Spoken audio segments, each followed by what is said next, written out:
நிறைய பேருக்கு வந்து இப்போ ரொம்ப கஷ்டப்படுறது வந்து நோய் நொடியால தான்.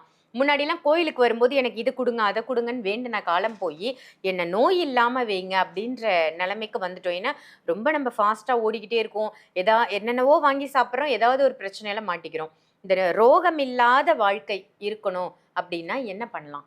நம்ம கோடிக்கணக்குல பணம் சேர்த்துட்டோம், சரீரத்துல பிரச்சனை, அது எப்படி அனுபவிக்கிறது? எதுவுமே பண்ண முடியாது. பணம் அப்படியே தான் இருக்கும். நம்மள அப்படியே ஒரு பெட்ல படுக்க வச்சுட்டு அவங்க எல்லாம் ஜாலியா பாக்குறது பண்ணிட்டு இருக்கிறத நம்ம பார்க்க ஒரே ஒரு லட்டு குடுறா கொடுக்க மாட்டேன் உனக்கு சுகரு, டே கொஞ்சோண்டு மாமூலுக்கு ஐயோ கொடுக்க மாட்டேன். அப்போ இவ்வளவு நம்மள சாக்ரிஃபைஸ் பண்ணி எதுக்கு நான் அதை சம்பாதிக்கணும் இல்லையா? சோ இந்த இதுக்கு வந்து தர்மவானான யம தர்மராஜனுக்கு தான் இந்த முடிச்ச ரெடி பண்ணிருக்கோம். ஓகே.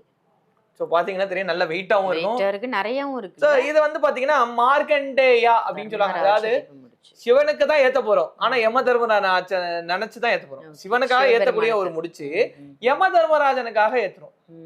எதனாலன்னா எதுவுமே இருக்கா, டாக்டர் கிட்ட போனா எல்லாம் நார்மல், ஆனா நான் செத்துருவேன் அந்த மனக்கலக்கத்தை இந்த இது வந்து போக்கும். அதுக்கப்புறம் மித்ருஞ்சயா இறந்தவனையும் பிழக்க வைக்கக்கூடிய நீண்ட ஆயுள் தரக்கூடிய ஒரு முடிச்சு. சூப்பர். இது எப்போ? ஞாயிற்றுக்கிழமை 4:06 ராவுகால டைம்ல 4 மணில இருந்து 6 மணி, 4:06ன்றது ராவுகாலம். ஏன் அந்த நேரத்துலனா பக்தி ஸ்ரத்தையா ஒருத்தவங்க பண்ணிட்டாங்கன்னா அவங்களோட தலைமுறையில இருக்கிறவங்க நோய்வாய்ப்பட்டு இறக்க மாட்டாங்க. சோ நீச்சி நாச்சின்னு தொட்டு நோய்வாய்ப்பட்டு இறக்க மாட்டாங்க. அதுக்கு அடுத்தது அவங்களோட அந்த தன்மையை வந்து இப்ப நோய்வாய்ப்பட்டு இருக்கிறாங்க அப்படின்னும் பொழுது ஒண்ணு அவங்கள வந்து பிழைக்க வைக்கக்கூடிய அந்த ஆற்றல் அங்க வெளிப்பட ஆரம்பிக்கும், இல்ல அவங்கள வந்து சுகமான ஒரு இது வந்து இறைவன் வந்து கொடுத்துருவாரு. சிருஷ்டி ஒளி எங்கள் சிருஷ்டி ஒளி, சிருஷ்டி ஒளி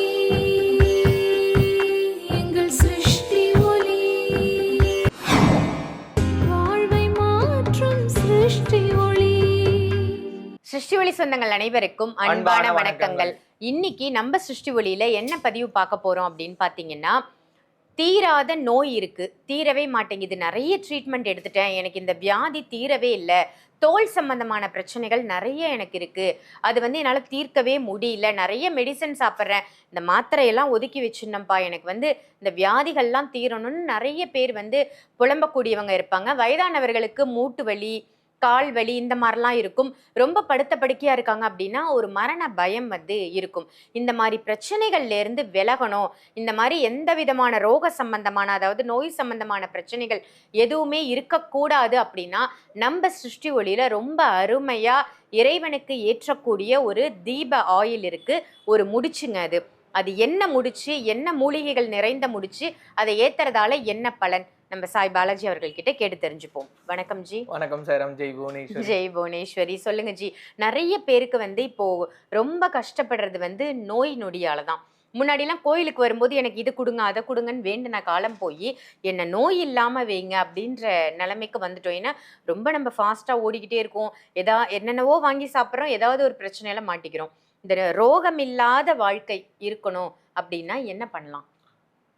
நம்ம வாழ்க்கையில வந்து பாத்தீங்கன்னா தான தர்மங்கள் குறைஞ்சு போச்சு. உண்மை அதுதான். ஒரு பிச்சை எடுக்கிறவங்க கூட பொய்யா தான் பிச்சை எடுக்கிறாங்க, உண்மையா பிச்சை எடுக்கல, வறுமைக்காக பிச்சை எடுக்கல. சோ அதே ஒரு பிசினஸ் ஆக்கிட்டாங்க. சோ அதனால யாரு பெக்கரு யாரு போலி அப்படின்ற எல்லாத்துலயுமே போலி, எல்லாத்துலயுமே இது இருக்கிறதுனால அந்த கர்ம வினை அது வந்து பாதிக்கும். இப்ப எடுத்துக்காட்டுக்கு உங்களுக்கு சொல்லணும்னா, யம தர்மராஜன் நினைச்சு குந்தி தேவி மந்திரத்தை ஜபிக்கும் பொழுதுதான் தர்மராஜன் பிறந்தாரு. அந்த தர்மராஜன் தான் கடைசியில உயிர் விட்டாரு. இந்த யமலோகம் போறதுக்காக கடைசியில ஒரு நாய் ஒண்ணு வருது, ஒரு சொர்க்கத்துக்கான அந்த இதுவும் வருது, இந்த நாயை போ சொல்ற நீ போப்பா அப்படின்றாரு. அதான் தேவதையா தர்மராஜனா இது பண்ணுது. சோ நீதி தவறாம நியாயம் தவறாம நம்மளால வாழணும் அப்படின்னு சொன்னோம்னா இந்த கலியுகத்துல அதுக்கு சாத்தியம் இல்லை. சோ ஒரு ஆபீஸ்ல ஒர்க் பண்ணோம்னா ஒருத்தர் கரெக்டா இருக்காருன்னு வச்சுக்கோங்க, மீதி இருக்கிறவங்க எல்லாம் கரப்ஷனா இருக்காங்கன்னா அவர் சொல்றாங்க நீ எப்படியே கெட்டு தொலை, வாழ விடு அப்படின்னு சொல்லி அவனை எப்படி அழிக்கலாம், எப்படி இது பண்ணலாம் அப்படின்றாங்க. மன உளைச்சல், மன வேதனை அப்படின்றது இருக்கு.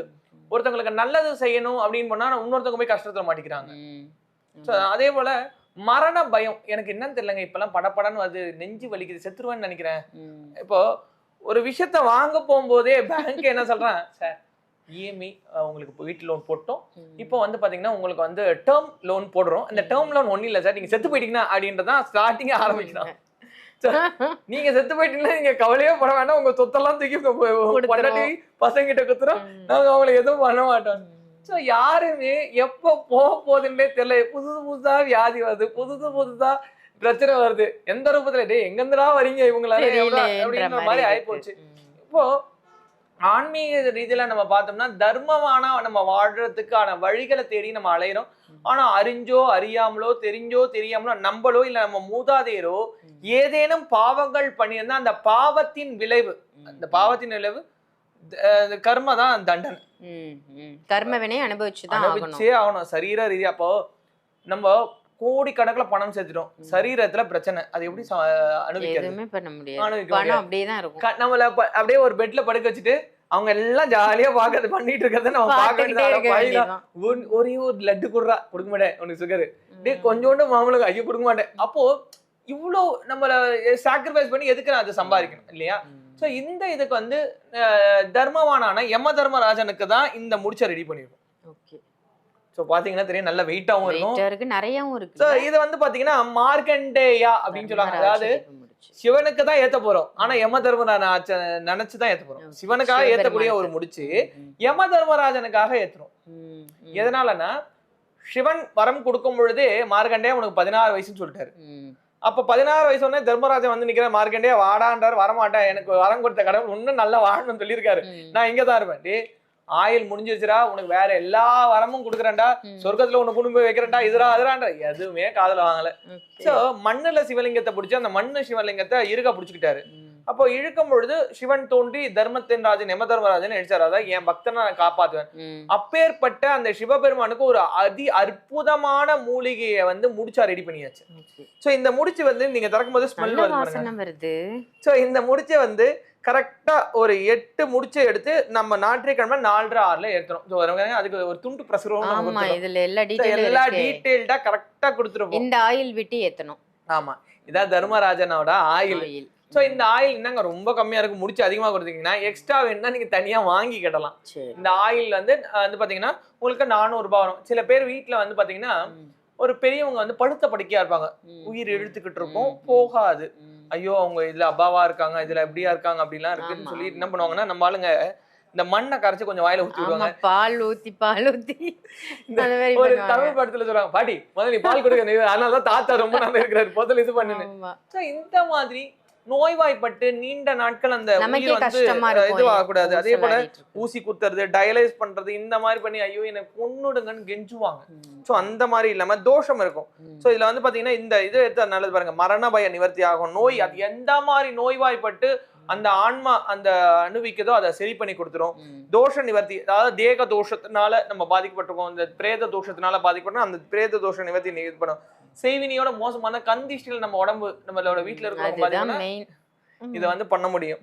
அதுக்கு அடுத்தது பாத்தீங்கன்னா மனக்கலக்கத்தை, இனம் புரியாத ஒரு மனக்கலக்கம், ஐயோ நான் செத்துருவேணும், எதுவுமே இருக்கா, டாக்டர் கிட்ட போனா எல்லாம் நார்மல், ஆனா நான் செத்துருவேன், அந்த மனக்கலக்கத்தை இந்த இது வந்து போக்கும். அதுக்கப்புறம் மித்ருஞ்சயா, இறந்தவனையும் பிழக்க வைக்கக்கூடிய நீண்ட ஆயுள் தரக்கூடிய ஒரு முடிச்சு. சூப்பர். இது எப்போ? ஞாயிற்றுக்கிழமை 4:30 ராவுகால டைம்ல 4 மணில இருந்து 6 மணி, 4:30 ராவுகாலம். ஏன் அந்த நேரத்துலனா சிவபெருமான வணங்குறதுக்கான 33 கோடி தேவர்களும் அந்த நவகிரகங்களும் அந்த நேரத்துல சிவன் ஆலயத்துக்குள்ள போகும்.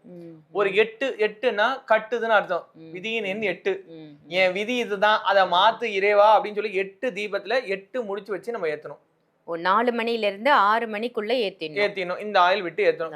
இத பக்தி ஸ்ரத்தையா ஒருத்தவங்க பண்ணிட்டாங்கன்னா அவங்களோட தலைமுறையில இருக்கிறவங்க நோய்வாய்ப்பட்டு இறக்க மாட்டாங்க. சோ நீச்சி நாச்சின்னு தொட்டு நோய்வாய்ப்பட்டு இறக்க மாட்டாங்க. அதுக்கு அடுத்தது அவங்களோட அந்த தன்மையை வந்து இப்ப நோய்வாய்ப்பட்டு இருக்கிறாங்க அப்படின்னும் பொழுது ஒண்ணு அவங்கள வந்து பிழைக்க வைக்கக்கூடிய அந்த ஆற்றல் அங்க வெளிப்பட ஆரம்பிக்கும், இல்ல அவங்கள வந்து சுகமான ஒரு இது வந்து இறைவன் வந்து கொடுத்துருவாரு. அடுத்தது நம்மளோட இதுல வந்து பாத்தீங்கன்னா மனக்கலக்கம், பயம், வேதனை இது எதுவுமே வராது. செய்வினியோட மோசமான கண்டிஷன் நம்மள அண்டாது. ஏன் அந்த இப்ப நம்ம வந்து பாத்தீங்கன்னா நாளைக்கு நம்ம வாழ போறோம்ன்ற நம்பிக்கையில தான் இன்னைக்கு இது பண்றோம். சோ அந்த வாழ்றது நம்ம என்னைக்கா இருந்தா மரணத்தை ஏத்துக்க போறோம், நம்ம இருக்கிற வரைக்கும் எல்லாருக்கும் நன்மையை செய்யணும் அப்படின்னு சொல்லி தர்ம வழியில இது வந்து கொண்டு போகும். ஸோ வீட்டுல வந்து ரொம்ப அறாமையா இருக்காங்க, அடங்காத தன்மையில இருக்காங்க, ஸோ அவங்க சொல் பேச்சு கேட்க மாட்டாங்க, இந்த மாதிரி எதுவா இருந்தாலும் அவங்களுக்காக வேண்டி இந்த நேரம் சரியில்லை, இந்த நவகிரக நேரம் சரியில்லை, எந்த நேரம் கிரக சரியில்லை, தோஷம் இருக்கு, எதுவா இருந்தாலும் சிவன் ஆலயத்துல ஞாயிற்றுக்கிழமை 4:30 அந்த நேரத்துல கரெக்டா இந்த முடிச்சை எடுத்துட்டு போய் ஏத்திட்டாங்க, 8 அகல் விளக்குல ஏத்திட்டாங்க, 8 முடிச்சு வச்சு ஏத்திட்டாங்க அப்படின்னு சொன்னோம்னா 100% அந்த தர்மராஜனோட அனுகிரகம் பரிபூர்ணமா பெற்று மித்ருஞ்சய யாகம் பண்ண பலனும், அதுக்கப்புறம் வந்து பாத்தீங்கன்னா அவங்களோட இதுல நீண்ட ஆயுள் ஆரோக்கியம் கிடைக்கும். சூப்பர். நோய் இல்லாம வாழணுங்கிறது தான் எல்லாருடைய ஆசையுமா இருக்கு. அப்பதான் நம்மளால ஓட முடியும், நம்மளுடைய அன்றாட வேலைகளை செய்ய முடியும், நோயால படுக்க கூடாது, நோய் இல்லாத வாழ்க்கை வாழணும், மரண பயம் இல்லாம இருக்கணும் அப்படின்றவங்க நிச்சயமா இந்த முடிச்ச வாங்கி சிவன் ஆலயத்திற்கு சென்று ஞாயிற்றுக்கிழமை 4 மணிலிருந்து 6 மணிக்குள்ள 8 அகல் தீபத்துல இந்த எண்ணெயை ஊத்தி யமதர்மராஜனுக்கான இந்த முடிச்ச போட்டு தீபமா ஏத்தும் பொழுது சாய் பாலாஜி அவர்கள் சொன்னது போல இதுல குறிப்பிட்டிருக்கிறது மாதிரி எந்த பிரச்சனையுமே உங்க லைஃப்ல இருக்காது. ஸோ இந்த முடிச்சு யாருக்கெல்லாம் வேணுமோ வீடியோவில் தெரியுற நம்பருக்கு கால் பண்ணி உடனே புக் பண்ணிக்கோங்க. இதே மாதிரி வேற ஒரு நல்ல பதிவுல சாய் பாலாஜி அவர்களோட நான் உங்களை சந்திக்கிறேன். நன்றி, வணக்கம். सृष्टि